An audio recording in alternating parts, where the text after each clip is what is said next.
Bueno, la clase del día de hoy es hormonas sexuales. Lo que vamos a hablar es tanto de los estrógenos como de la progesterona, como de los antiestrógenos. Ahora vamos a hablar un poquito qué es eso. Los andrógenos y los antiandrógenos. Vamos a recordar un poco cómo era el ciclo sexual, ¿sí? Recuerdan que cuando no se producía el embarazo considerábamos que el ciclo sexual era difásico.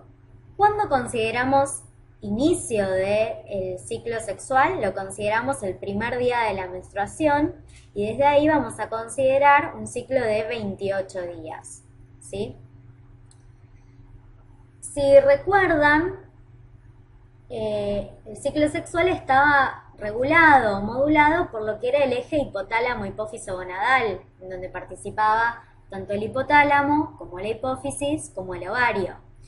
Si recuerdan, el hipotálamo secretaba GnRH, ¿sí?, que estimula a nivel de la hipófisis la liberación de FSH y LH, y esto en los ovarios a nivel de las células de la granulosa de los folículos ováricos genera en un primer momento del ciclo un aumento en la liberación de 17-beta-estradiol, que en un primer momento del ciclo es en concentraciones bajas menores a los 200 picogramos por mililitro, y que a estas concentraciones bajas y en una primera etapa del ciclo genera un feedback negativo o un ciclo de retroalimentación negativa tanto a nivel hipofisario como a nivel hipotalámico, ¿sí?, disminuyendo la liberación de FSH y LH. Entonces lo que vemos en una primera etapa es que hay fundamentalmente un aumento de los niveles de FSH que generan una liberación de estrógenos, ¿sí?, de 17-beta-estradiol fundamentalmente,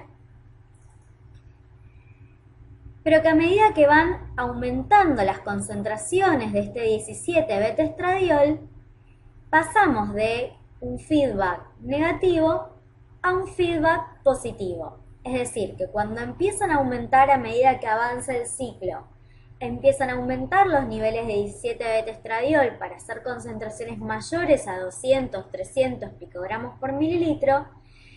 Este feedback, que en un principio era negativo, ahora se vuelve un feedback positivo, es decir que el 17-beta-estradiol estimula la liberación de FSH y LH y de GnRH, produciendo un pico, un aumento en la producción de LH. Entonces, si volvemos a nuestra imagen, vamos a ver que a medida que aumentan las concentraciones de estrógeno, paralelamente empiezan a aumentar las concentraciones de LH por este pasaje de un feedback negativo a un feedback positivo, y se produce un pico de LH que va a ser el causal de que se produzca alrededor del día 12-14 la ovulación. ¿Por qué este pico de LH es responsable de que se produzca la ovulación? Porque este pico de LH estimula la producción de prostaglandinas por un lado y de estrógenos por el otro. Este aumento en los niveles de estrógenos genera aumento del volumen del líquido folicular, aumento del volumen folicular. A la vez las prostaglandinas estimulan la síntesis de enzimas proteolíticas que van a empezar a digerir la pared del folículo, a que pierda elasticidad la pared. A la vez aumentan los mucopolisacáridos en el antro folicular. Todo esto contribuye a que aumente el volumen del folículo y a que se produzca el estallido del folículo con la expulsión del óvulo, que es lo que llamamos ovulación, y que ocurre aproximadamente en la mitad del ciclo, entre el día 12 y el día 14. Entonces, a partir del día 14 entramos en la segunda mitad del ciclo, en donde lo que observamos es que ese folículo comienza a atrofiarse, y cuando se atrofia el folículo se convierte en lo que llamamos cuerpo lúteo o cuerpo amarillo. Este cuerpo lúteo o cuerpo amarillo lo que sintetiza fundamentalmente es progesterona. O sea que pasamos de una primera etapa en donde lo que predominaba era la liberación de estrógenos a una segunda etapa en donde lo que predomina es la liberación de progesterona a nivel del cuerpo lúteo, con disminución progresiva en los niveles tanto de LH como de FSH. esta progesterona ejerce un feedback negativo, ¿sí? Durante la fase lútea, tanto a nivel de la hipófisis como a nivel del hipotálamo. Bien, ¿y cómo vemos la repercusión, digamos, de estas hormonas a nivel del endometrio? A nivel del endometrio, así como teníamos una primera fase en donde predominaban los estrógenos, la liberación de estrógenos se correlaciona con una fase en donde lo que predomina es la proliferación del endometrio. Básicamente la proliferación vascular y la proliferación glandular del endometrio, que se prepara para una eventual anidación de un eventual embrión, ¿sí?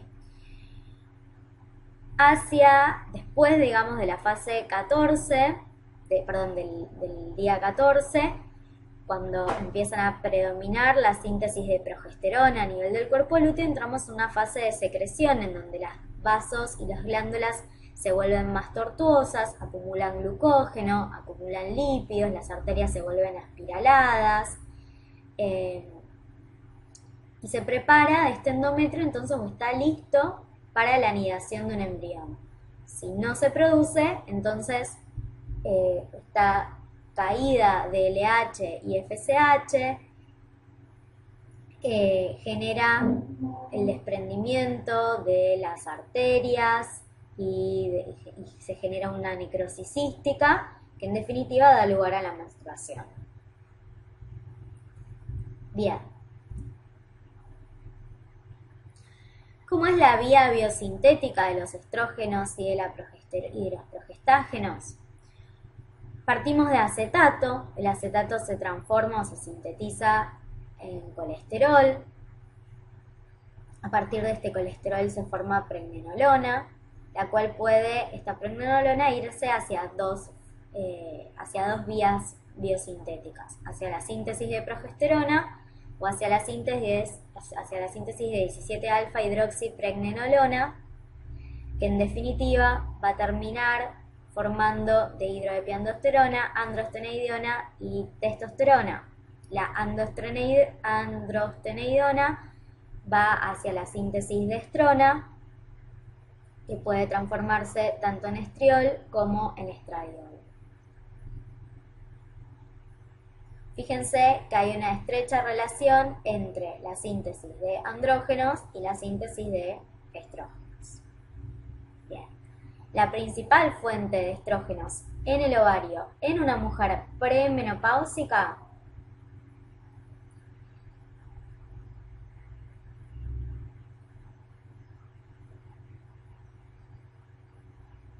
la principal fuente de estrógenos en una mujer premenopáusica va a ser el ovario. Ahora, en una mujer posmenopáusica, al igual que en los hombres, la principal fuente de síntesis de estrógenos va a estar dado por el tejido adiposo. Por eso ahora vamos a ver que la obesidad, en donde hay un aumento del tejido adiposo, aumenta el riesgo del desarrollo de ciertos neoplasias que son estrógeno dependientes, ¿sí? O que están relacionadas a un aumento en un aumento en los receptores de estrógeno, por ejemplo, el cáncer de endometrio o el cáncer de mama, ¿sí?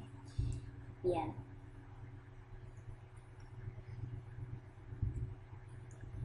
Recuerden que los estrógenos eran muy lipofílicos, podían actuar, o de hecho actúan a través de un receptor que es nuclear, ¿sí? Igual que lo hacen los retinoides o la vitamina D o las hormonas tiroides, actúan uniéndose a un receptor nuclear. Este receptor nuclear se une a unos elementos que se llaman elementos respondedores a nivel del ADN de las células, y entonces los estrógenos van a actuar regulando la expresión génica, es decir, promoviendo la síntesis de ARN mensajeros y la transcripción de ciertas proteínas, ¿sí?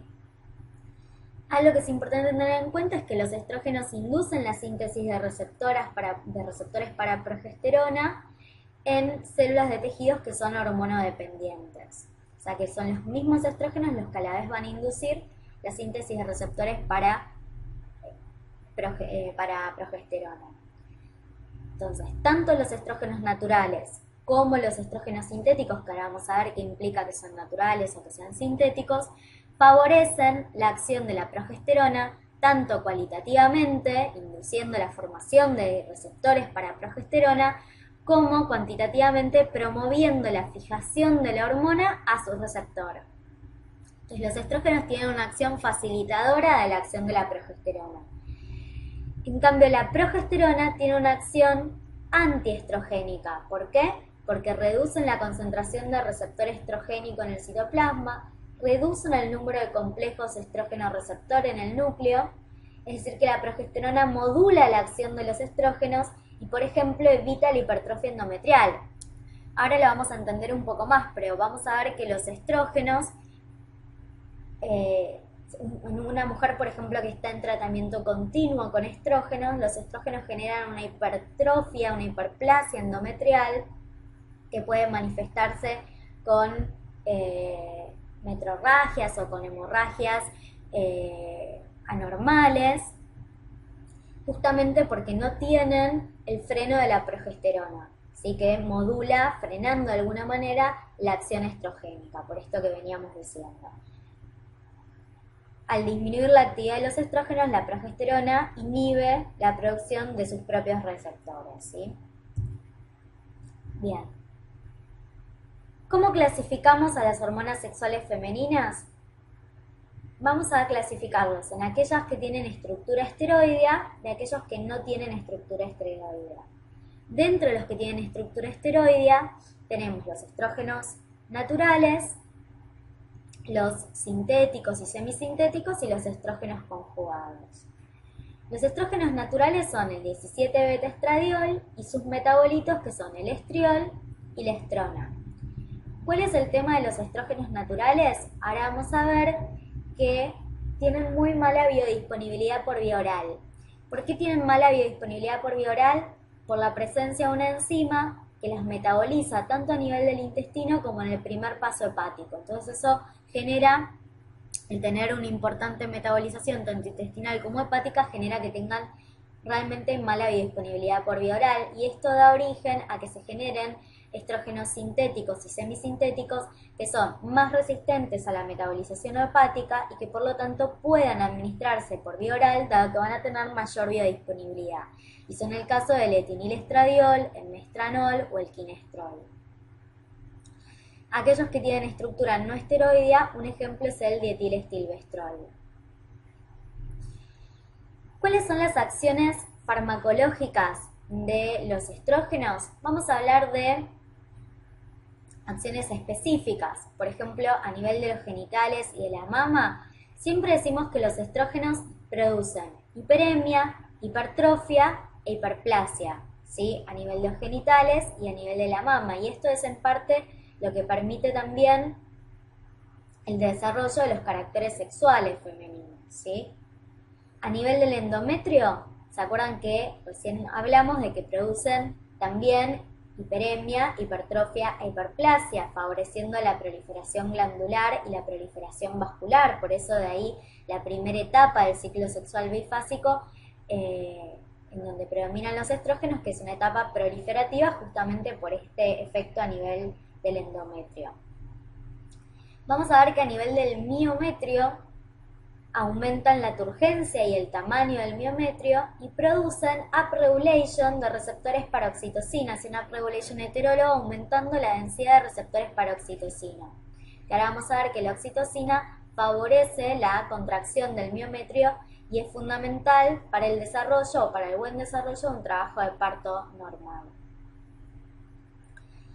A nivel de las trompas, hiperplasia e hipertrofia de las paredes y de las glándulas y aumento de la actividad ciliar. Todo esto va a favorecer en la primera etapa del ciclo sexual la fecundación y el transporte del embrión formado hacia el endometrio para un adecuado anidamiento. A nivel del cuello uterino favorece la maduración del cuello uterino, ¿sí? Que debe durante el trabajo de parto acortarse, dilatarse y disponerse en orientación anterior. A nivel del moco cervical vamos a ver que los estrógenos favorecen el aumento del moco cervical, que va a ser un moco que va a estar cristalizado en forma de ojos de lecho. Esto lo hace, esta forma de esta consistencia del moco cervical lo hace receptivo para favorecer el ascenso espermático, y esto es fundamental para esta primera etapa en donde predominan los estrógenos, para que se pueda producir la fecundación del óvulo, ¿sí? Para digamos, que puedan ascender adecuadamente los espermatozoides y que se pueda producir adecuadamente la fecundación del óvulo. A nivel de la vagina, favorecen la proliferación epitelial y el depósito de glucógeno. Esto es fundamental. Vamos a ver que un gran problema en las mujeres posmenopáusicas es la disminución del trofismo, tanto a nivel de la vagina como a nivel de la uretra, y esto no solamente, digamos, afecta la disminución del trofismo y de la lubricación, no solamente puede producir dispareunia, que es dolor durante las relaciones sexuales, lo cual para las mujeres posmenopáusicas es un problema, sino que también la disminución del trofismo de la uretra favorece el desarrollo de infecciones urinarias a repetición, y entonces muchas veces el tratamiento es con óvulos que tengan estrógenos para justamente favorecer el trofismo uretral y disminuir el riesgo de infecciones recurrentes, infecciones urinarias recurrentes. Lo mismo a nivel de la vulva, tiene un efecto trófico, de pigmentación, de crecimiento del vello, que esto es fundamental en el desarrollo de los caracteres sexuales durante la pubertad, los caracteres sexuales femeninos. En las mamas favorece el desarrollo de canalículos y de estroma. Y obviamente, como veníamos diciendo hasta ahora, el desarrollo de caracteres sexuales secundarios. Acciones no específicas. Vamos a ver que los estrógenos son uno de los principales estímulos para aumentar la síntesis y la liberación de prolactina. Ese es uno de los principales estímulos. A nivel de las tiroides tiene un efecto que es dosis dependiente. A dosis baja aumenta la actividad de la glándula tiroides estimulando la síntesis de hormonas tiroideas, mientras que a altas dosis pueden inhibir y disminuir la síntesis de hormonas tiroideas. A nivel suprarrenal estimulan generan hipertrofia e hiperplasia en la zona glomerular y fascicular porque estimulan o inducen el aumento de ACTH. A nivel de los lípidos vamos a ver que aumentan la liberación o aumentan la síntesis del HDL, colesterol, disminuyen la síntesis del LDL, colesterol, y se ha visto en algunos casos que aumenta la síntesis triglicéridos. Por eso vamos a ver que en general las pacientes que están tomando anticonceptivos muchas veces suelen tener hipertrigliceridemias por esta causa, ¿sí?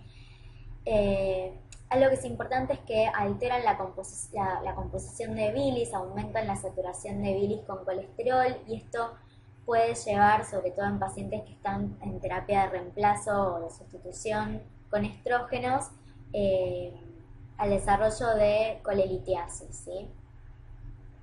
Es decir, de litos biliares.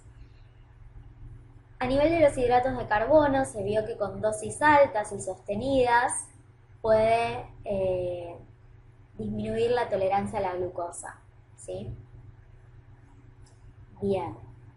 En sí, todas estas hormonas sexuales estimulan el anabolismo proteico.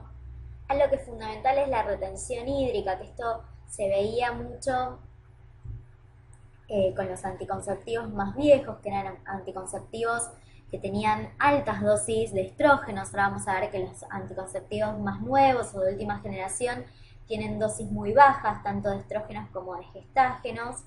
Pero un problema que tenían estos anticonceptivos más antiguos es que tenían el problema de la retención hídrica, o este mito de que engordaban, y en realidad era un poco así, no es que engordaban, sino que los estrógenos generan retención hídrica, ¿sí? Presentan cierta actividad anabólica que se traduce en retención de nitrógeno, de sal y de agua, con tendencia a la formación de edemas. Entonces vamos a ver que sobre todo en la etapa previo a la menstruación, vamos a ver que podemos llegar a ver muy importante edemas. El edema a nivel de las mamas genera mastalgia.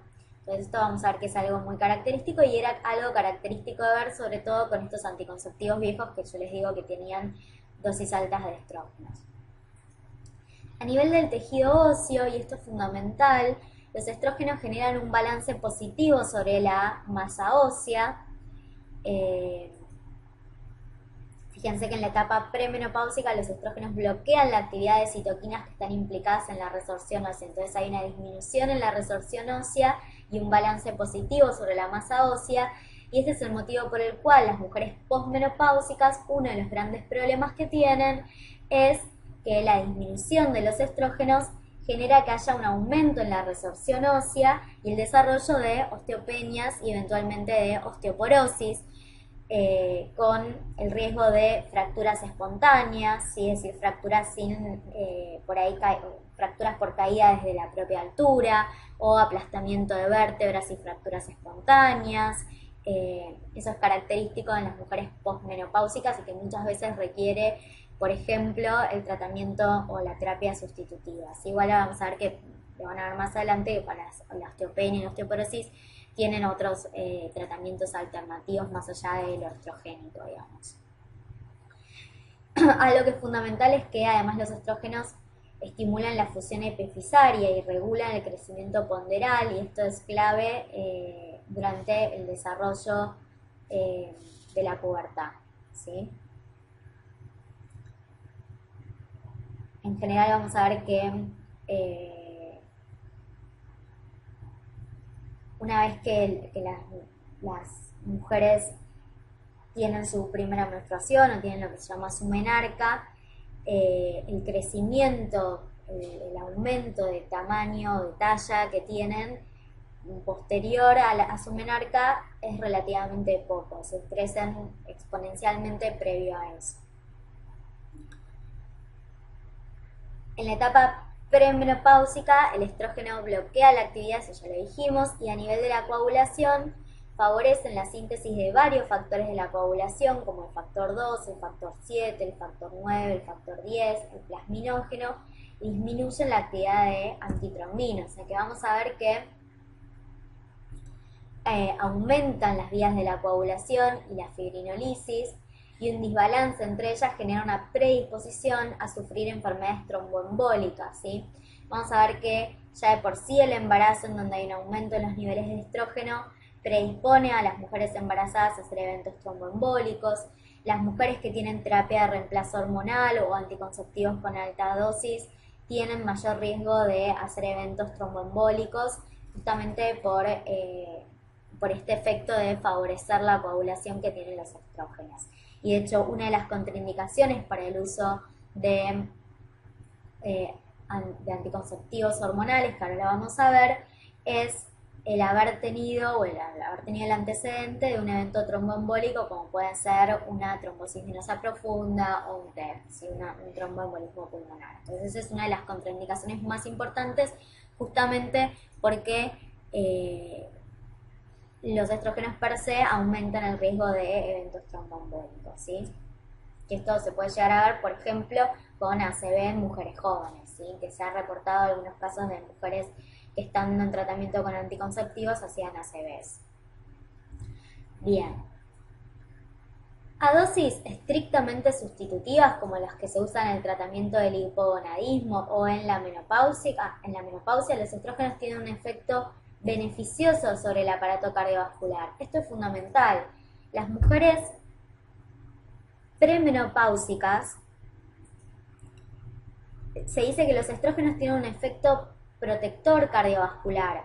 Entonces, tienen mucho menor riesgo de eventos cardiovasculares o de eventos cardíacos isquémicos respecto de los hombres. En cambio, en el momento en que disminuyen las concentraciones de estrógenos y las mujeres se vuelven menopáusicas, aumenta significativamente el riesgo cardiovascular justamente porque disminuye este efecto cardioprotector que se dice que tienen los estrógenos, ¿sí?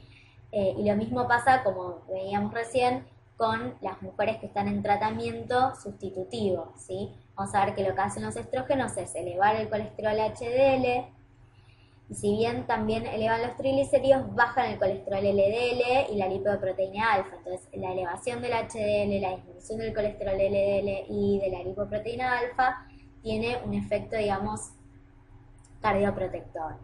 Además, aumentan la producción de prostaciclina y óxido nítrico en el endotelio vascular, que se acuerdan que son poderosos vasodilatadores, y reducen la producción de tromboxano 2, que recuerden que el tromboxano 2 es un potente vasoconstrictor y protrombótico en las plaquetas,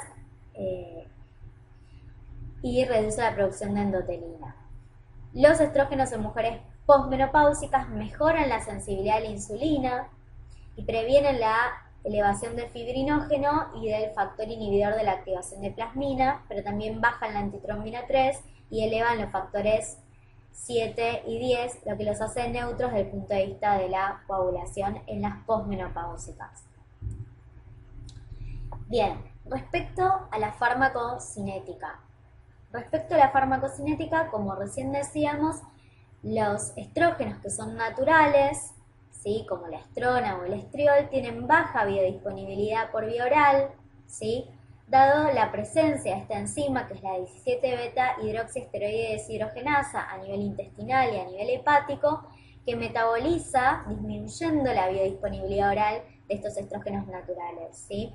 Sin embargo, estos estrógenos naturales pueden alcanzar niveles séricos adecuados y una relación estrona-estriol adecuada cuando se administran por vía transcutánea o por vía transmucosa o por vía vaginal en forma de óvulos o en forma de cremas, ¿sí? Bien. Recuerden que tienen alta unión a proteínas plasmáticas, ¿sí? Se transportan a través del transportador de la globulina transportadora de hormonas sexuales y en menor medida según la albúmina. En realidad tienen alta afinidad por esta globulina, aunque esta tiene baja capacidad, mientras que la albúmina tiene baja especificidad, pero alta capacidad, ¿sí? Y los estrógenos sintéticos se unen a la albúmina y en menor medida a esta globulina. Algo que es importante es que sobre todo los estrógenos sintéticos tienen alta capacidad de depositarse en tejido adiposo y esto genera que se produzca una liberación prolongada de los estrógenos sintéticos al depositarse en tejido adiposo, lo cual permite, por ejemplo, formulaciones farmacéuticas de liberación prolongada. Las vías de administración se pueden administrar por vía oral o por vía transdérmica en forma de parches o por vía local, percutánea, en gel o en óvulos. También hay implantes subcutáneos, formas intranasales. Recordemos que el metabolismo de las hormonas sexuales es hepático, ¿sí? Se metabolizan a nivel hepático y hacen circulación enterohepática, ¿sí? Esto es muy importante porque muchos fármacos, como por ejemplo antibióticos, como los betalactámicos, que interrumpen el circuito enterohepático de las hormonas sexuales, pueden disminuir su efecto terapéutico. Y este es el caso de los pacientes que están medicados con anticonceptivos hormonales, que tienen, ahora después lo vamos a ver, la asociación de estrógenos y progestágenos. Muchas veces al asociarse con betalactámicos que interrumpen el circuito enterohepático disminuyen la efectividad terapéutica de estos anticonceptivos orales. Otra cosa que es importante es que al tener metabolismo hepático son susceptibles de inducción o inhibición del citocromo, es decir, que van a tener importante interacción farmacológica, ¿sí?, farmacocinética, con aquellos fármacos que induzcan el metabolismo hepático, como la rifampicina, como los barbitúricos, como muchos antiepilépticos como la carbamazepina, la fenitoína, el fenobarbital, o con aquellos fármacos que sean susceptibles de inhibir el citocromo, como por ejemplo los macrólidos, los antimicóticos, azólicos, etc. Y se excretan por vía renal y por heces. Se puede administrar por vía intramuscular, ¿sí? Disueltos en aceite, vamos a ver que son liposolubles y su absorción es lenta y prolongada, sobre todo cuando se usan ésteres que se van separando lentamente del aceite, sean naturales o sintéticos, ¿sí? Como por ejemplo el dipropionato de dietilestilbestriol o el valerianato o cipionato de estradiol. Y como decíamos antes, por vía tópica en forma de óvulos, ¿sí? Administración vaginal, o en forma de crema, administración cutánea. Lo que hay que tener en cuenta es que la administración en forma de cremas o en forma de óvulos, dependiendo la cantidad y la frecuencia de administración, si bien en principio en dosis bajas o en administraciones terapéuticas no tendrían por qué tener un efecto sistémico, en dosis altas o con administración frecuente pueden llegar a tener efecto sistémico y, por ejemplo, como decíamos antes, la administración continua de un estrógeno sin el freno de un progestágeno puede dar lugar a hiperplasia endometrial y desarrollo de metrorragias, ¿sí? Y esto es importante, sobre todo en las pacientes menopáusicas. ¿Por qué? Porque siempre una paciente menopáusica que tiene metrorragias o que tiene hemorragias anormales, uno tiene que sospechar de un carcinoma de endometrio, sobre todo por el grupo etario en el que estamos hablando, en donde aumenta la incidencia o aumenta el riesgo de desarrollo de este cáncer, ¿sí? Y una de las formas de manifestarse el cáncer de endometrio es por el desarrollo de metrorragias. Entonces, uno de los diagnósticos diferenciales que se debe hacer es con efecto adverso, ¿sí? De los estrógenos que se administran en forma continua sin el freno de un progestágeno. Bien, entonces esto ya lo dijimos, los estrógenos circulan en sangre unidos a la globulina fijadora de hormonas sexuales en un 95%, tienen distribución generalizada, se depositan en tejido adiposo. Esto es poco significativo para los estrógenos naturales, aunque es muy importante para el ginestrol, que era un estrógeno sintético, el cual, por esta razón, por esta capacidad de depositarse en tejido adiposo y de ir liberándose en forma progresiva, se lo puede administrar una única vez por mes como anticonceptivo. Metabolismo hepático, por lo cual es susceptible de inducción y de inhibición, y por lo tanto de tener muchas interacciones farmacológicas, farmacocinéticas, tiene circulación enterohepática y excreción renal y por heces. Respecto a las aplicaciones terapéuticas de los estrógenos,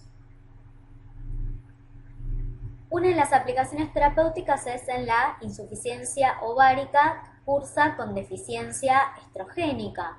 Esta insuficiencia ovárica puede ocurrir desde antes del desarrollo de los caracteres sexuales secundarios, entonces es una mujer que no tiene adecuado desarrollo de caracteres sexuales secundarios y desde ya no tiene su menarca, por ejemplo, o puede ocurrir durante el periodo fértil de la mujer y entonces lo que vamos a ver fundamentalmente son trastornos de la fertilidad, ¿sí? Trastornos o dificultad de concebir, o cuando se alcanza el periodo climatérico y eso ya es una condición fisiológica, ¿sí? Climaterio o menopausia, hablamos de lo mismo. En la menopausia o en el climaterio hablamos de una insuficiencia ovárica con deficiencia estrogénica fisiológica que trae todos estos trastornos que veníamos hablando, como por ejemplo aumento de riesgo de osteopenia o osteoporosis, ¿sí? Por aumento en la resorción ósea, aumento del riesgo cardiovascular porque disminuye el efecto cardioprotector de los estrógenos, y un montón de síntomas que están asociados a la deficiencia estrogénica que son característicos del climaterio, como pueden ser los sofocos, los trastornos en el estado de humor, ansiedad, depresión, disminución de la libido, ¿sí? Trastornos del deseo sexual, etcétera, ¿sí? Que están asociados con esta insuficiencia ovárica. Y en cualquiera de estos casos lo que vamos a ver es que lo que hacemos es una terapia de reemplazo hormonal, ¿sí? Ya sea en general lo que uno hace es con estrógenos y con progestágenos. Bien. En la digenesia gonadal, que es característica del síndrome de Turner, también se suelen utilizar mucho los anticonceptivos orales porque es una asociación de estrógenos y gestágenos, como veníamos diciendo, o en la atrofia urogenital, que esto hablamos un poco en las mujeres posmenopáusicas que tienen atrofia tanto vaginal como uretral, y esto los predispone a hacer infecciones urinarias recurrentes. Es muy frecuente el uso de óvulos que contengan estrógenos. En la terapia sustitutiva, ya sea por insuficiencia ovárica con deficiencia estrogénica, por ejemplo, en el climaterio. Otra indicación es en la hemorragia funcional uterina. La hemorragia funcional uterina puede ser por preponderancia estrogénica o gestágena. En general se terminan tratando con anticonceptivos orales. Lo mismo las dismenorreas. Las dismenorreas son dolores durante la menstruación que muchas veces, ya sea las mujeres que tienen metrorragia, es decir, menstruaciones abundantes o muy frecuentes, o dismenorrea, es decir, menstruaciones dolorosas, muchas veces esto mejora con el uso de anticonceptivos orales que tienen esta asociación en dosis baja de estrógenos y progesterona. Obviamente como anticoncepción hormonal. La supresión de lactancia ya casi no se usa. Para hacer diagnóstico de amenorreas, y las amenorreas pueden ser por déficit de estrógenos o déficit de gestágenos, entonces una de las formas de hacer diagnóstico es administrando estrógenos. Si es un déficit de estrógeno, entonces si uno le administra estrógenos y viene la menstruación, uno puede hacer diagnóstico de esa amenorrea que es por déficit de estrógenos. Bien. En el cáncer de próstata dependiente de andrógenos, vamos a ver que a dosis elevada los estrógenos inhiben la secreción de LH y por lo tanto la secreción de testosterona, entonces puede ser útil en pacientes con cáncer de próstata dependiente de andrógenos. En algunos casos de acné y hirsutismo vamos a ver que también se suelen utilizar en general anticonceptivos orales que mejoran ambas situaciones patológicas. Bien. ¿Cuáles son los efectos adversos de los estrógenos? Los efectos adversos los vamos a dividir de acuerdo a si se deben a alta concentración de estrógenos o a disminución o un descenso en la concentración de estrógenos, y estos son efectos adversos ginecológicos o efectos adversos generales. Respecto a los efectos adversos ginecológicos por alta concentración, una de las cosas que vamos a ver es aumento del moco cervical, que en realidad esto es algo característico de ver durante la primera etapa del ciclo sexual bifásico. Las mujeres lo manifiestan como un aumento del flujo o digamos del moco cervical, que es un moco en general filante. Aumento del tamaño uterino, que muchas veces uno tiene que hacer diagnóstico diferencial con miomatosis. Hipermenorrea debido a hiperplasia endometrial, esto es un poco lo que decíamos en pacientes que tienen un aumento en los niveles de estrógeno o un déficit de gestágenos, o mujeres que son tratadas continuamente con estrógenos sin el freno o sin la asociación de un gestágeno. Los estrógenos producen hiperplasia, hipertrofia endometrial, y esta hipertrofia o hiperplasia endometrial puede dar lugar a hipermenorreas. Dismenorrea y mastalgia. La dismenorrea se produce por congestión pelviana por retención hidrosalina. ¿Se acuerdan que veíamos que los estrógenos producían retención hidrosalina y predisponía a los edemas? Esto es característico sobre todo en la etapa premenstrual y constituye lo que se llama síndrome premenstrual, y muchas veces disminuye o cede ante la aparición de la menstruación, ¿sí? La mastalgia es el dolor de las mamas y la dismenorrea es el dolor en las menstruaciones, y esto es característico de esta etapa premenstrual, y muchas veces, como decíamos, también es útil el uso de anticonceptivos que van a ser dosis más bajas de estrógenos y de gestágenos, justamente para disminuir este síndrome premenstrual. Hiperpigmentación en vulva, en areola, en pezón o en cicatrices. Esto es característico de ver en las embarazadas que tienen altas concentraciones de estrógenos. Van a ver que se les forma por ejemplo la línea alba, que es básicamente una hiperpigmentación del pezón, de la areola, de las cicatrices. Eso es característico de ver, por ejemplo, en las embarazadas. Por descenso en la concentración, metrorragia por supresión. La metrorragia por supresión es cuando las concentraciones séricas de los estrógenos caen por debajo del 50%, ¿sí? Y en este caso es que el endometrio desprovisto del sostén estrogénico hace que las arteriolas se colapsen, que aparecen zonas de necrosis cística que se desprenden, descienden hacia las genitales externos y se evidencia una metrorragia. Y ese es el caso de lo que ocurre con los anticonceptivos. La mayoría de los anticonceptivos tienen 24 pastillas activas, es decir, que tienen estrógenos y gestágenos en dosis bajas, y 4 placebo, que no tienen estrógenos. Durante el periodo de esos 4 pastillas placebo se produce una menstruación, que en realidad no es una menstruación, sino que es una metrorragia por deprivación o metrorragia por supresión, y es justamente por la caída en los niveles de estrógeno que genera este efecto a nivel del endometrio, ¿sí? De hecho, por eso van a ver que si uno desea no tener esta metrorragia por alguna situación, puede suprimir ese intervalo de placebo y continuar con el tratamiento activo, y no va a tener su menstruación, sino va a tener esta metrorragia por supresión. Y amenorreas, vamos a ver que con los anticonceptivos que tienen muy bajas dosis, que son los más nuevos, una de las cosas que se puede producir es que la mujer no tenga metrorragia, ni siquiera tenga esta metrorragia, ¿sí? Que pase de un periodo al otro sin metrorragia, es lo que llamamos amenorreas, ¿sí?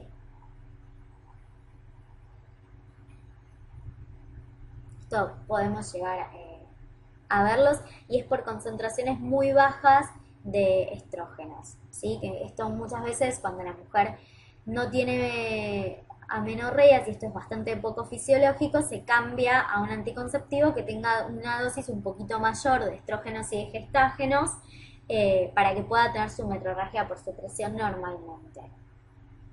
Bien. Otros efectos adversos generales son, por ejemplo, hipertensión arterial, sobre todo en tratamientos prolongados y constantes, predisponen al desarrollo de hipertensión arterial, y esta es otra de las cosas que hay que tener en cuenta como contraindicación del uso de anticonceptivos orales, es el desarrollo de hipertensión. Una paciente que tiene el antecedente de hipertensión van a estar contraindicados, y durante el tratamiento, si desarrollan hipertensión, es una de las indicaciones para suspender el tratamiento con anticonceptivos orales. Enfermedades tromboembólicas, dijimos que tanto el tratamiento de sustitución con estrógenos o el tratamiento con anticonceptivos orales, sobre todo los que tienen alta dosis estrogénica, aumentan o predisponen al desarrollo de eventos tromboembólicos, ¿sí? Por eso es la alta incidencia de ACVs isquémicos en mujeres jóvenes que se ve con algunos anticonceptivos hormonales. Carcinogénesis, en realidad la terapia sustitutiva hormonal, ¿sí? Y el uso de anticonceptivos orales aumentan el riesgo de ciertos cánceres o de ciertas neoplasias que son receptores estrogénicos dependientes, ¿sí? En donde se ve que hay un aumento en los niveles de receptores estrogénicos, por ejemplo en el cáncer de endometrio, en el cáncer de mama, en el desarrollo de ciertos adenomas hepáticos. De hecho, una de las causas más frecuentes de desarrollo de adenomas hepáticos es el uso de anticonceptivos orales. También se vio en mujeres que habían tomado dietilestilbestrol durante el embarazo el desarrollo en sus hijas de células claras de la vagina, ¿sí? Bueno, con altas dosis también podemos ver hiperglucemias o hipertrigliceridemias. Esto también muchas veces es frecuente de ver en mujeres que tienen tratamientos crónicos con anticonceptivos, sobre todo en dosis más altas. Edema, por esta capacidad que tienen de producir retención hidrosalina. Cefaleas, que esto también es frecuente de ver, desarrollo de cefaleas y migrañas en pacientes que están en tratamiento de sustitución o en tratamiento con anticonceptivos orales. Ictericia colestática, por esto que decíamos que alteraban la concentración o aumentaban la concentración de colesterol en la bilis. y náuseas y vómitos, que es una de las cosas también más frecuentes de ver en las mujeres que inician el tratamiento con anticonceptivos orales, y en general se desarrolla tolerancia a estos síntomas. Bien. De todas maneras, estos efectos adversos van a depender muchísimo de si están recibiendo dosis fisiológicas o sustitutivas, o si están recibiendo dosis suprafisiológicas, de la duración del tratamiento, si se administra en forma exclusiva estrógenos o si es una administración conjunta o seguida por gestágenos. Si esto es lo típico que decíamos de la hiperplasia endometrial, que con la administración conjunta o seguida de gestágenos no la vamos a ver. Y del sexo de la persona que recibe la medicación. En la terapia sustitutiva a dosis fisiológicas lo que más frecuentemente vemos son náuseas y vómitos, hiperplasia endometrial con hemorragia uterina anormal si el estrógeno se administra en forma continuada y no asociada a un gestágeno. Por eso lo que decíamos es que lo mejor a hacer es o dar un anticonceptivo que está asociado el estrógeno con el gestágeno, o administrar estrógenos de manera cíclica, o sea, 21 a 25 días por mes estrógeno, adicionando gestágenos en el día 16-25, ¿sí? ¿Por qué? Porque esta hiperplasia endometrial, y esto es fundamental, es factor de riesgo para el desarrollo de adenocarcinoma de endometrio, ¿sí? El desarrollo de hiperplasia endometrial por el uso continuo de un estrógeno sin la asociación de un gestágeno aumenta el riesgo para el desarrollo de adenocarcinoma de endometrio, y en una mujer posmenopáusica que tiene hemorragias o que tiene metrorragias, uno de los diagnósticos diferenciales es adenocarcinoma de endometrio, por ejemplo, ¿sí? Bien. Otro de los efectos adversos que podemos ver en la terapia sustitutiva es tensión e hipersensibilidad en las mamas, ¿sí? Mastalgia, aumento del riesgo de litiasis biliar y eventos tromboembólicos. Esto es un poco lo que ya vimos, ¿sí? Bien. ¿Cuáles son las contraindicaciones para el uso de estrógenos? Y esto va a ser parecido entonces para el uso de anticonceptivos orales. Tenemos contraindicaciones absolutas, contraindicaciones relativas y situaciones en las que hay que evaluar y hacer riesgo-beneficio, ¿no? Poner en la balanza el riesgo versus el beneficio del uso de estrógenos. En el caso de las contraindicaciones absolutas, son en el caso de pacientes que tienen hipertensión arterial no compensada, es decir, que no está bajo tratamiento y controlada bajo un tratamiento antihipertensivo adecuado, como puede ser un IECA o un betabloqueante o un diurético, ¿sí? Entre otros. O paciente que tiene el antecedente de un evento tromboembólico, por ejemplo, tromboembolismo pulmonar o trombosis venosa profunda. O pacientes que tienen el antecedente de cardiopatía, mujeres que tienen el antecedente de cardiopatía isquémica o de un infarto agudo de miocardio, ¿sí? Por el aumento del riesgo de eventos cardiovasculares, ¿sí? Tromboembólicos, perdón. Entonces, enfermedad vascular. Paciente que tiene el antecedente de cáncer estrógeno dependiente, como cáncer de mama con receptores estrogénicos positivos o cáncer de endometrio, en todos esos casos va a estar obviamente contraindicado el uso de estrógenos. Paciente con antecedente de colestasis, de hepatitis, sí, obviamente insuficiencia hepática o de porfiria. ¿Cuáles son contraindicaciones relativas? Hipertensión arterial compensada, ¿sí? Farmacológicamente, diabetes, alteraciones menstruales sin diagnóstico, embarazo, hiperestrogenismo, dislipidemias. Y situaciones a evaluar: presencia de varices en el climaterio. ¿Por qué en el climaterio? Porque si bien los estrógenos en terapia sustitutiva pueden mejorar ciertos síntomas premenstruales, ciertos síntomas climatéricos o menopáusicos, como son los cambios de ánimo, las tuforadas, los sofocos, etcétera, también, digamos, pueden aumentar el riesgo de cáncer de endometrio o de cáncer de mama, con lo cual es bastante discutido el uso de terapia sustitutiva o terapia de reemplazo hormonal en mujeres climatéricas, y hoy en día tenemos muchas otras alternativas como el uso de tibolona, el uso de venlafaxina, que es un antidepresivo dual, etcétera. Después la vamos a ver.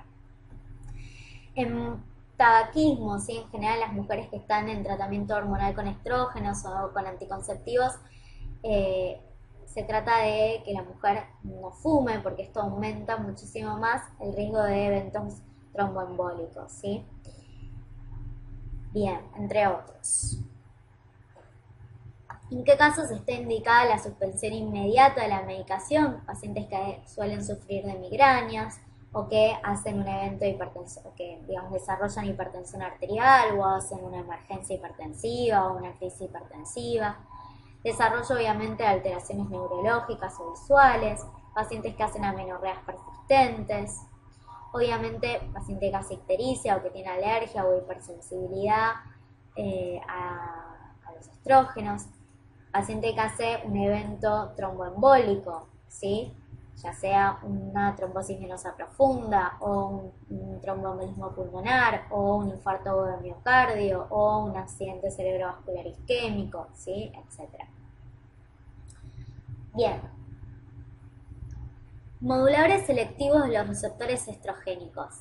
Antes se hablaba de antiestrógenos, hoy en día este concepto ya no se usa más, ya no se habla de antiestrógenos, ahora vamos a ver por qué, sino que se habla de moduladores selectivos de los receptores estrogénicos. Estos son compuestos no esteroideos que se unen a receptores esteroideos y que actúan en algunos tejidos como agonistas estrogénicos y en otros tejidos como antagonistas estrogénicos. Por eso es que no se puede hablar específicamente, como se decía antes, de antiestrógenos, porque en realidad tienen la propiedad de que en algunos tejidos van a actuar como agonistas estrogénicos y en otros como antagonistas estrogénicos. En la actualidad disponemos de dos familias de fármacos que tienen estas propiedades. Tenemos los trifeniletilenos, como el clomifeno y el tamoxifeno, estos son los más característicos, y benzotiófenos, que son el raloxifeno. El clomifeno es un agonista parcial, es decir que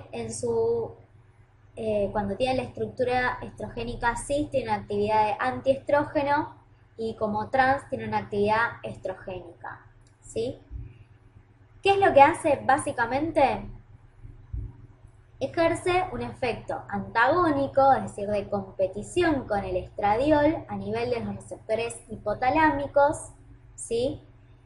Inhibiendo la liberación de GnRH a nivel hipotalámica, ¿sí? Bloquea la señal estrogénica que inhibe el eje hipotálamo-hipofisario, incrementando los niveles de la secreción de FSH, y esto estimula la secreción de estrógenos, ¿sí? O sea, aumenta los niveles de la secreción de FSH, estimulando la secreción de estrógenos. Y estos, actuando a favor del mecanismo de feedback positivo, provocan la descarga de LH y la ovulación. Entonces, ¿para qué se usa el clomifeno? El clomifeno se utiliza para tratamientos de la infertilidad, básicamente estimulando la ovulación, ¿sí? Entonces, bloquea la señal estrogénica que inhibía el eje hipotálamo-hipofisario, incrementa la secreción de FSH, estimula la secreción de estrógenos, y estos estrógenos, ¿se acuerdan que a altas concentraciones estimulaban o generaban un feedback positivo, estimulando la descarga de LH, es decir, generando un pico de LH y estimulando la ovulación? ¿Se acuerdan? Entonces, a nivel del eje hipotálamo-hipofisario va a estimular la descarga de LH, estimular la ovulación, y por eso se utiliza justamente en tratamientos de la infertilidad, sobre todo para el tratamiento de la insuficiencia ovulatoria en pacientes que desean quedar embarazadas. Ahora, a nivel endometrial o a nivel del moco cervical va a tener un efecto antiestrogénico, ¿sí?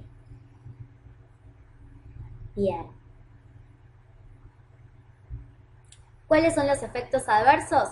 Por este efecto antiestrogénico es como si generara una etapa climatérica, ¿sí? Tuforadas, visión borrosa, escotomas. La reacción más seria puede ser una hiperestimulación ovárica con agrandamiento de los folículos, y se han descrito aumento de los riesgos fetales por desarrollo de embarazos múltiples o prematuros, y aumento del porcentaje de malformaciones congénitas y anomalías cromosómicas. En el caso del tamoxifeno, el tamoxifeno, el principal uso que tiene es en el carcinoma de mama, que es hormonodependiente o que tiene receptores positivos para estrógenos. Básicamente lo que hace el tamoxifeno es inhibir el crecimiento de tumores que son estrógeno dependientes. ¿Por qué? Porque tiene a ese nivel un efecto antagónico o antiestrogénico, ¿sí? A nivel de los receptores estrogénicos que están en el tejido mamario. Ahora bien, va a tener sobre el hueso un efecto agonista estrogénico, es decir, una acción antirresortiva. Y sobre el útero va a estimular la proliferación endometrial, o sea, va a tener un efecto agonista estrogénico. Lo mismo a nivel del área urogenital, mejorando la vaginitis atrófica, ¿sí? Y a nivel del hígado, reduce las concentraciones de LDL colesterol. Ahora bien, vamos a ver que el tamoxifeno no se puede utilizar en el tratamiento, por ejemplo, de la osteoporosis, porque si bien tiene un efecto antirresortivo, también tiene un efecto a nivel del útero estimulando la proliferación endometrial, pudiendo producir hiperplasia endometrial, aumentando el riesgo de carcinoma de endometrio. Por eso es que el tamoxifeno no se utiliza en esos casos, sino que solo se utiliza en el tratamiento, digamos, asociado al tratamiento quimioterápico en el carcinoma de mama, que es estrógeno dependiente o que tiene receptores estrogénicos positivos. ¿Cuáles son los efectos adversos que podemos llegar a ver? Tuforadas por efecto antiestrogénico, náuseas, vómitos, alteraciones menstruales, aumenta el riesgo de cáncer de endometrio, por eso no se aconseja su uso durante más de 5 años seguidos. Aumenta el riesgo de cataratas porque bloquea canales de cloro necesarios para mantener la hidratación y la transferencia del cristalino, y aumenta el riesgo de fenómenos tromboembólicos por efecto agonista estrogénico. El raloxifeno. El raloxifeno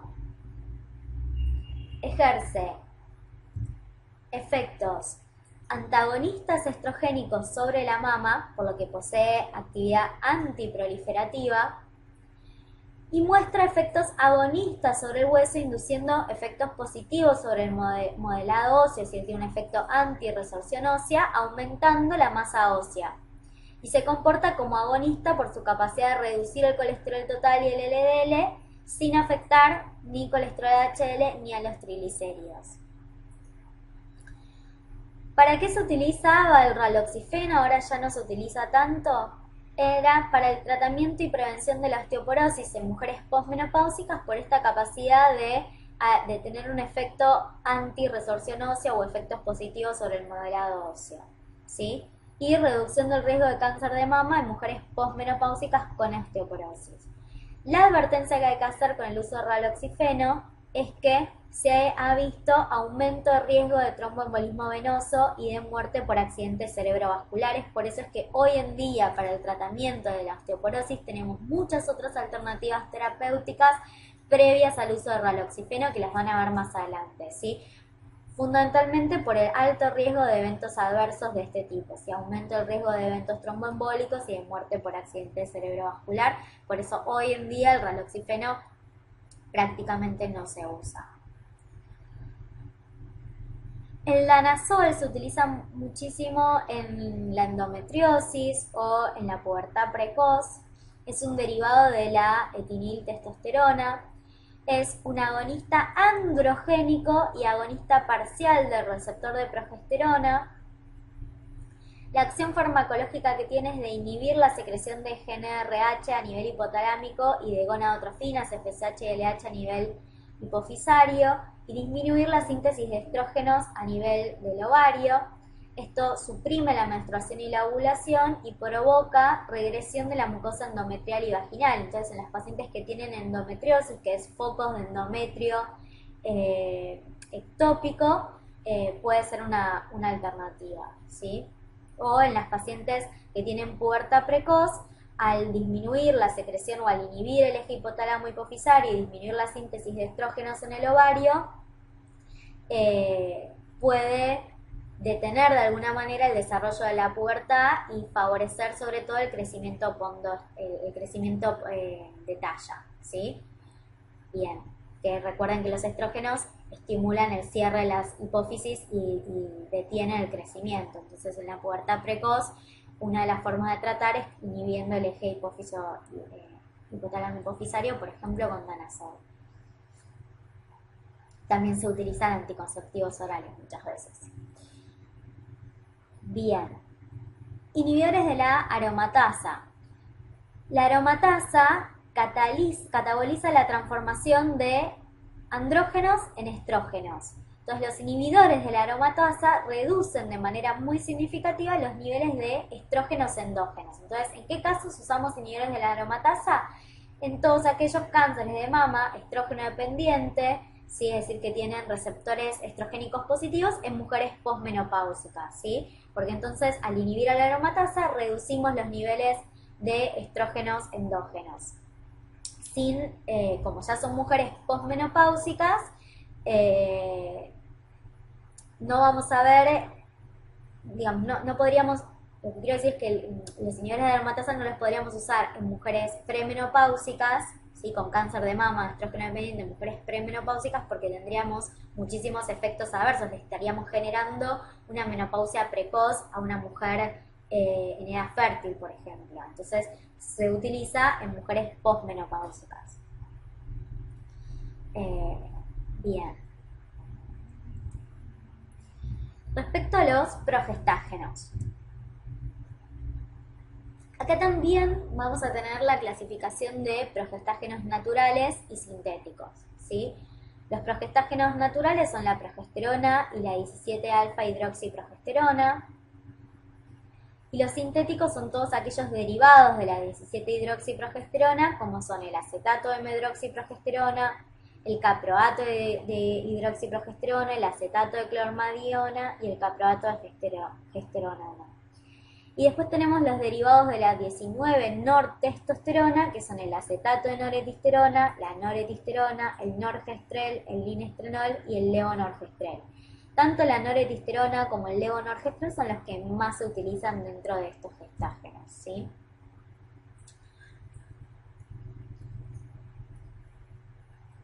Bien, a la vez los podemos clasificar en pregnanos o en 19 norderivados, ¿sí? Los pregnanos son, por ejemplo, la medroxiprogesterona, la ciproterona y el megestrol. ¿Qué característica tienen los pregnanos? Tienen una actividad gestagénica o progestágena más potente que la progesterona, pero mucho menor que los 19 norderivados, ¿sí? Una excepción dentro de este grupo es el acetato de ciproterona, que tiene una acción gestágena tan potente como los 19 norderivados, pero además se fija el receptor androgénico, con lo cual se comporta como un antagonista androgénico, o sea que además el acetato de ciproterona, además de tener un efecto progestágeno muy potente, casi tan potente como los 19 norderivados, además tiene un efecto antiandrogénico. Ahora vamos a ver qué importancia tiene que los progestágenos tengan un efecto antiandrogénico. Los 19 norderivados, como la noretisterona o la noretindrona, tienen mayor actividad, son los que más potente actividad gestágena tienen, ¿sí? Y el noretindronel, el linestrenol, el etinodiol, la norgestrienona, la etinerona y la tibolona no tienen actividad androgénica, ¿sí? Entonces, actividad gestágena intensa y menor androgénica, tenemos el norgestrel y su isómero activo, que es el levonorgestrel o noretisterona, y no androgénicos son los 19 norderivados de tercera generación, que son derivados a su vez del levonorgestrel, ¿sí? Como el norgestimato, el desogestrel, el gestodeno, el dienogest y el nomegestrol. Entonces, los pregnanos tienen actividad antiestrogénica, pero no tienen actividad androgénica, ¿sí? Y de los 19 norderivados, el gestodeno se considera el gestágeno más potente, con muy poca actividad androgénica, sin actividad estrogénica y con una pequeña actividad antialdosterónica, ¿sí? Con un efecto muy similar a los de la progesterona natural.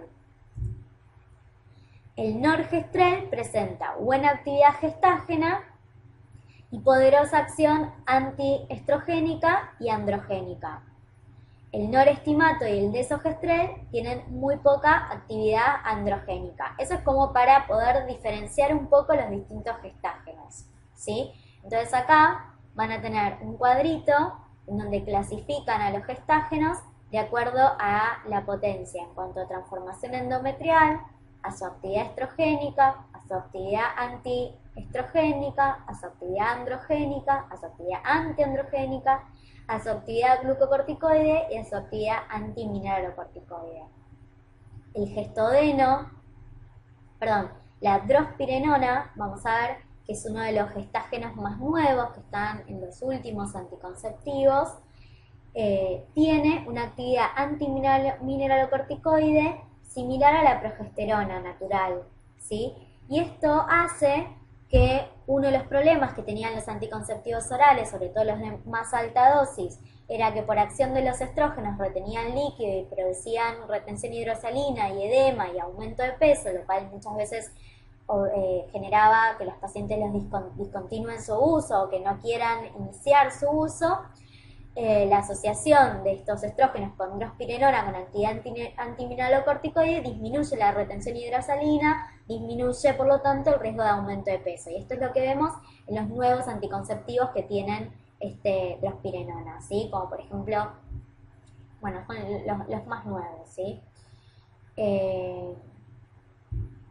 Y los que tienen actividad antiandrogénica como la ciproterona se utilizaban mucho, sobre todo en los pacientes que tenían hirsutismo o que tenían acné, se utilizaban muchísimo. Lo mismo la drospirenona, además de tener actividad antimineralocorticoide, fíjense que tiene actividad antiandrogénica, por eso también es útil en el tratamiento del hirsutismo o del acné y se promocionan estos anticonceptivos que tienen drospirenona, no solo porque disminuyen o no producen aumento de peso, sino también porque no producen acné, que muchas veces se veía con algunos anticonceptivos con estrógenos de alta dosis. Bien. Entonces la drospirenona es un nuevo tipo de gestágeno que deriva de la 17-espironolactona. ¿Sí? La espironolactona tiene un efecto mineralocorticoide, entonces posee potente efecto progestágeno, antimineralocorticoide, al igual que la progesterona natural o endógeno, y antiandrogénica, efecto que solo se encuentra dentro de los gestágenos en el acetato de ciproterona y en el dienogest, ¿sí? Y también vamos a contar con lo que es la progesterona en forma micronizada. Ahora después vamos a ver para qué se usa. Entonces, de todos los gestágenos, acuérdense que la drospirenona es la que tiene mayor actividad antimineralocorticoide o antialdosterónica, ¿sí? Bien. Mecanismos de acción. Para que los progestágenos puedan actuar, se debe exponer previamente al tejido a los estrógenos, ¿sí? Acuérdense que los estrógenos inducían la síntesis de receptores para progesterona en células que eran hormonodependientes, entonces los estrógenos se consideran facilitadores de la acción de progestágeno. Por eso siempre, para que los progestágenos puedan actuar, tenemos que tener de una fase previa estrogénica. Entonces muchas veces hay amenorreas que se deben a la falta de gestágenos, habiendo niveles adecuados de estrógenos y que resuelven cuando uno administra un progestágeno. Pero amenorreas en las cuales hay un déficit o una insuficiencia ovárica, es decir, que no hay niveles ni estrógenos ni gestágenos adecuados, van a ver que no responden a la administración de gestágenos solos, ¿sí? Porque requieren que haya niveles adecuados de estrógenos para que los progestágenos puedan actuar, ¿sí?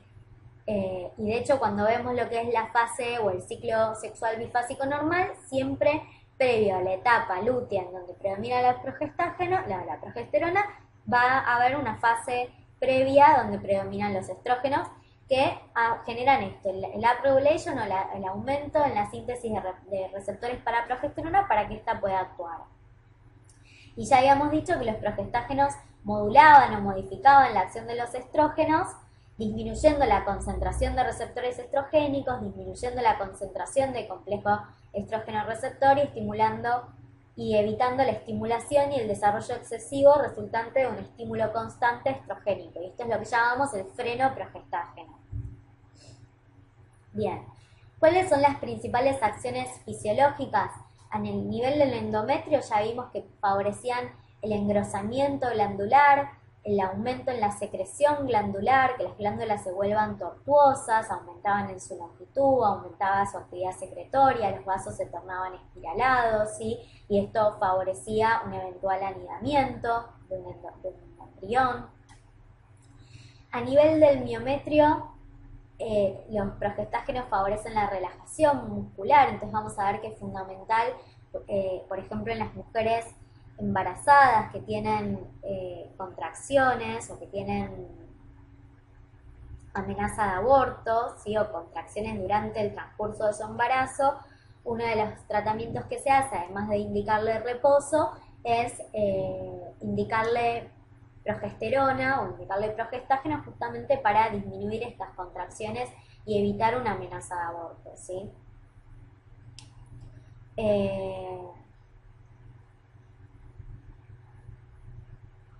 A nivel de las trompas de falopio, disminuye la motilidad tubaria, disminuye el transporte, y a nivel del cuello uterino genera un moco cervical no receptivo, a diferencia de los estrógenos que generaban un moco cervical receptivo justamente para favorecer el ascenso de los espermatozoides y favorecer la fertilización del óvulo.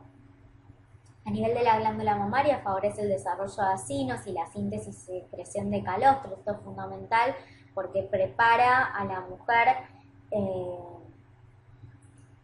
para la lactancia, ¿sí? Fundamentalmente durante todo el embarazo, ¿sí? Y es termorregulador, vamos a ver que elevan la temperatura basal de 2 a 4 grados centígrados durante la segunda fase del ciclo ovárico o en la fase posovulatoria. Por eso vamos a ver que una de las formas, sobre todo cuando las mujeres hacen tratamientos de fertilización, una de las formas de saber que la mujer está ovulando es tomándose la temperatura, porque en la fase posovulatoria, por acción de la progesterona, va a estar elevada la temperatura basal en 2 a 4 grados, entonces eso les determina que están en ovulación o que están en los días cercanos a la ovulación. Bien.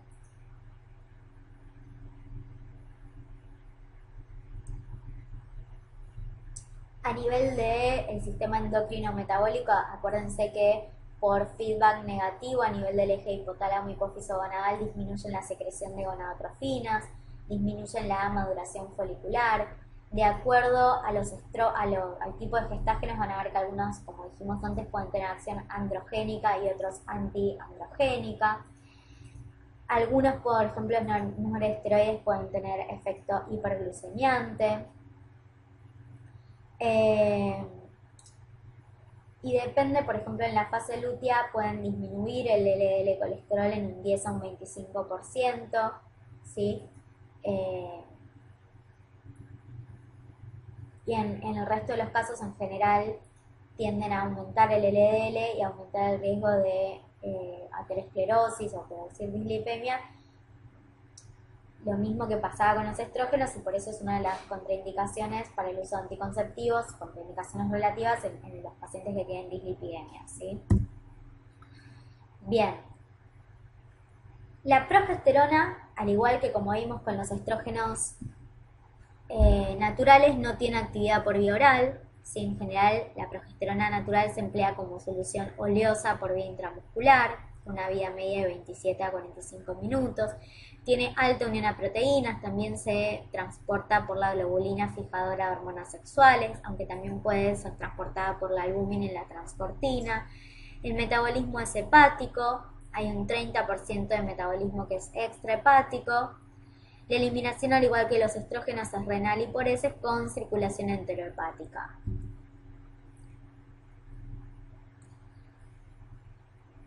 Los sintéticos, por ejemplo la medroxiprogesterona o los noresteroides, pueden administrarse, si tanto los sintéticos como los semisintéticos, todos pueden administrarse por vía oral. Esto es el mismo caso que con los estrógenos, ¿sí? Los sintéticos se pueden administrar por vía oral con buena biodisponibilidad. Bien.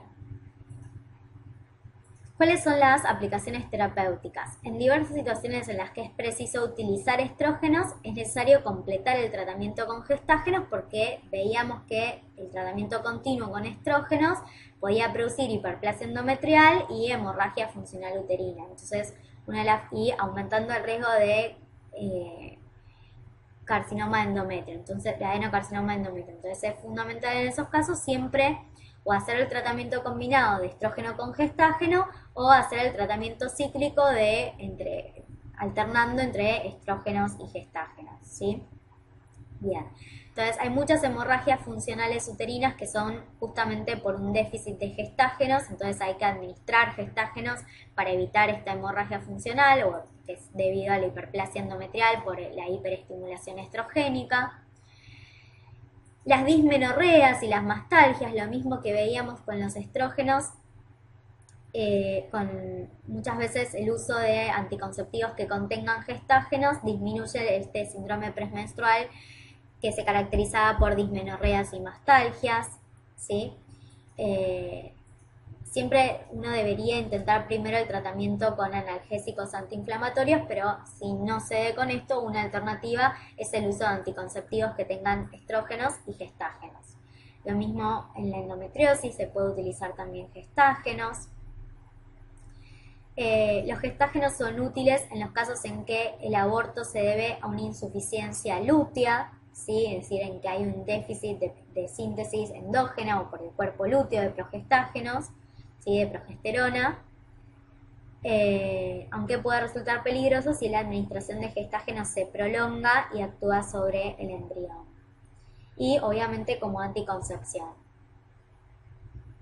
Aplicaciones terapéuticas, muchas veces, como veníamos hablando antes, como prueba funcional, ¿sí? La administración de acetato de medroxiprogesterona sirve para valorar si existe secreción estrogénica adecuada en mujeres amenorreicas. Esto que yo les contaba de que una mujer en amenorrea puede ser que tenga un déficit de progesterona, pero tenga una adecuada secreción de estrógenos. Entonces, en esos casos, si nosotros administramos el acetato de medroxiprogesterona y una vez que retiramos el gestágeno, en los 7 a 10 días se produce la menstruación, significa que el útero está sometido a un adecuado efecto estrogénico y lo que había es un déficit de gestágenos. En cambio, si después de esos 7 días de administrar el gestágeno la mujer no sufre, no presenta menstruación, lo que hay es una deficiencia estrogénica. Entonces, como prueba funcional para ver si hay un déficit estrogénico o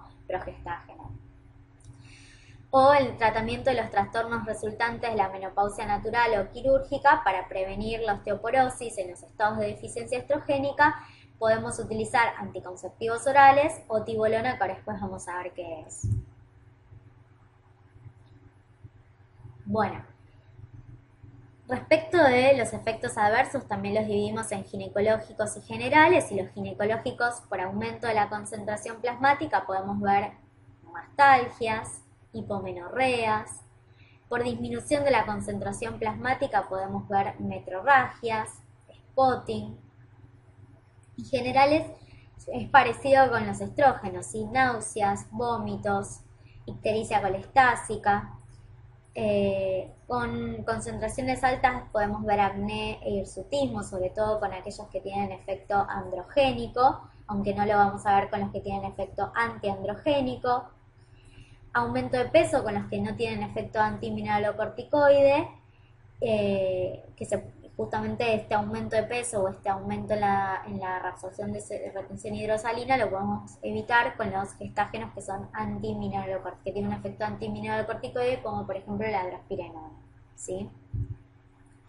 Entonces los nuevos gestágenos sin actividad androgénica, incluso con actividad antiandrogénica y antimineralocorticoide, evitan muchas veces estos efectos adversos como el acné, el hirsutismo, el aumento de peso, el hiperaldosteronismo, etc.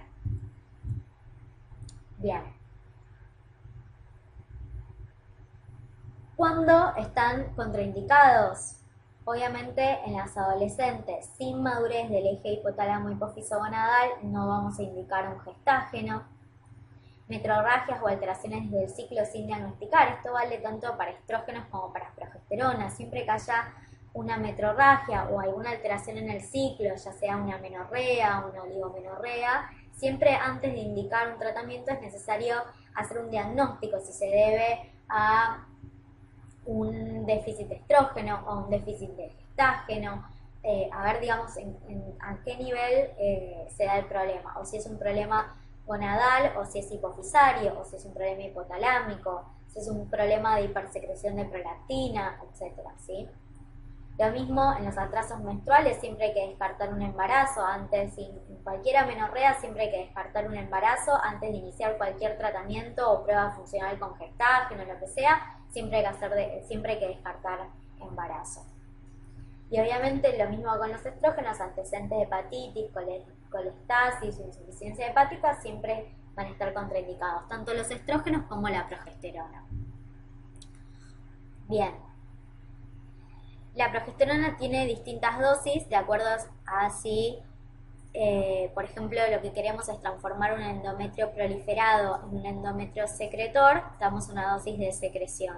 Si lo que queremos es disgregar un endometrio que está proliferado y en etapa de secreción, entonces lo que damos es una dosis de disgregación. ¿Para qué? Para inducir la menstruación. Bien.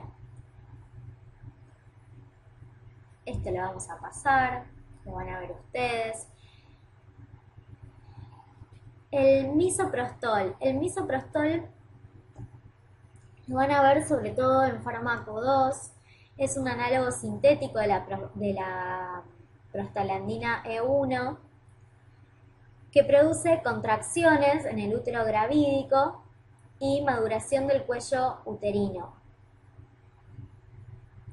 Van a ver que el misoprostol, por ser un análogo sintético de la prostaglandina, van a ver que se utiliza como un protector gástrico, entonces que muchas veces se asocia al uso de AINE, ¿sí?